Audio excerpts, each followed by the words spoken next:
He came home in 2003, kind of asking, but I knew he wasn't asking. I was smart enough to know he wasn't asking. Mhm. And he said, Kristin, I have been tasked with getting volunteers to deploy to Baghdad. And I don't feel right asking for volunteers unless my name is at the top of the list. That's when I knew he was a leader. I had heard people loved working with him. He was a great leader, but that showed me a manager, supervisor says go, and a leader says let's go. And he said, let's go. And he was the only one chosen. He went to Baghdad. He was second in command at the Baghdad airport in 2004. Gone for 4.5 months. We heard about how Toby Keith took a nap on his couch when he came through for a USO tour and meeting Mhm. Donald Rumsfeld.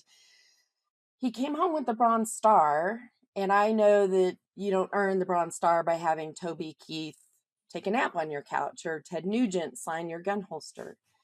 But he really didn't talk about it. And it wasn't clearance related, it was just he couldn't talk about it. And so he came back different. We hear about it during pre deployment. I think the military is really good about offering opportunities for families before deployment, during deployment, post deployment to come together with information that they have learned through all these decades of deployments. And so we had information. And Jen, I say knowledge is potential power, right? It's not just power, it's potential power. And I knew something was wrong. Our relationship was on the rocks. Reintegrating with the boys was very difficult. We had two boys, and I thought when he got orders for Army War College, so we're Air Force, we're Mhm. going Army War College, we're going to Mhm. learn Army Ease, right? Yes. We're going to learn a Yes. new language and be embedded in our community. Uh, and Carlisle was a great year. We had a lot of fun at Carlisle Barracks, and he was reintegrating with the boys. We were still working on our relationship, it was still quite rocky. And of course, I wanted to fix everything. Mhm. That's not the way it works. And just before we moved to DC, because he had a follow on at the Pentagon, uh, we got the call that they needed us back in Colorado, or they needed him, not me. They needed him back in Colorado Springs at Air Force Space Command. And a year later is when he took his life 3 days before he pinned on Colonel. Um, our boys were 12 and 14 at the time.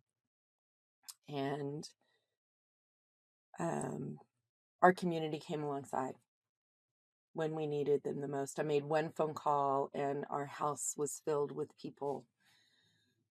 I'm so sorry. But his choice has everlasting effects. I remember I called my Bible study leader, and she and her husband came over to the house before I told the boys after I was notified. And it took a while.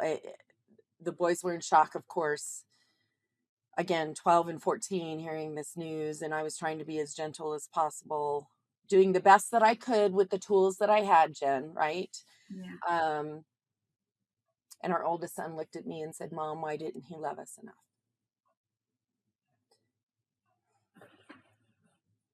That must have been devastating. I mean, Um,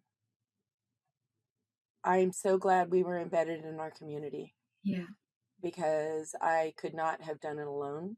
I made mistakes. There were times where I didn't take the boys to school because I couldn't get my butt out of bed. And my friends would come over and they wouldn't take my boys to school.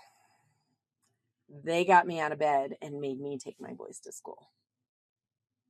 That's the superpower of community. So I know you asked one question, my friend, and it took this. I told you the whole journey, and it's still going on. What Um, did you do after you collected? How do you collect yourself? You're still collecting yourself. I imagine when you decided that there was something to be done? When was that moment? Describe that to me.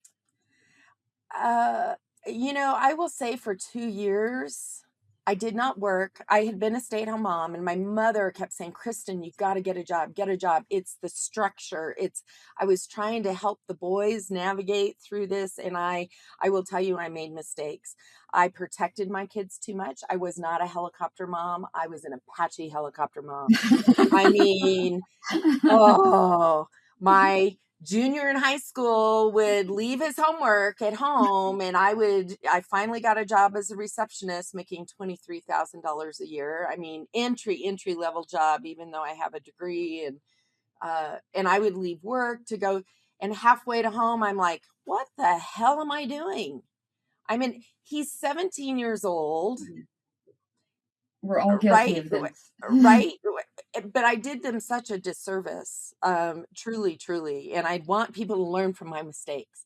The difference between a smart person and a smart person learns from their own mistakes, a wise person learns from others' mistakes. So I want your listeners to be wise.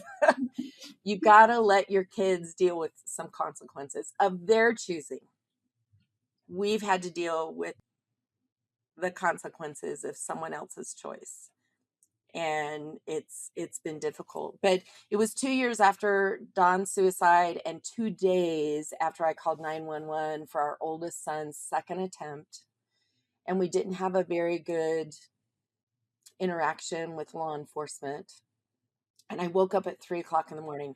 I tell you, I'm sure I'm not the only one, but God talks to me between 3 and 5 o'clock in the morning. And a lot of times those thoughts are fleeting because they're big ideas. They're big, bodacious ideas. And yeah, that's a great idea. But I'm not in the rooms to make it happen. It's too big for me. I'm not who am I to make that happen? And in 2010, I woke up and I said, we have a 3-digit medical emergency number. Why don't we have a 3-digit number for a mental health emergency? We've had the 800-273 talk, suicide lifeline, since 2005. And that is still active. I will say that right now. It is still active. It's still available. But when you're in crisis or a loved one is in crisis, that's a hard number to remember unless you have it in your phone. And not many people think about having something like that in their I phone. can't remember. I can't remember my own phone number or my parents' phone number when something like that is happening. And that's the God's Yep, honest truth. yep. So I But understand. Jen, do you remember your phone number growing up? I do. You do. So do I. Eight The six seven three smartphones, five right? Jenny. No, I'm just kidding. I love it. I love it. Yeah, the smartphones can be a tool, a useful tool, but sometimes, I like to think that they leave some brain cells for more important things. But what's more important, if your phone has died and you have to use someone else's phone, calling your parents and not remembering their number is difficult. So I became obsessed. Some people may say I became possessed. I'm like, how do we make this happen? Because as we go through trauma, we don't want other people going through what we've gone through Mhm. in life, right? We want, whether that's our children, we want to make things easier for them, or the community that we're embedded in, we want to make it easier. So I got outside my comfort zone, even though I was an extrovert. After that trauma, I became pretty reclusive and was not my jovial self necessarily. And it took a process to get back. Ryan, our oldest, and Ben Okay. both had attempted. Uh, Ryan, it was after his second attempt. And I just started socializing the idea of a 3-digit lifeline number. I didn't know. I was telling everyone I could.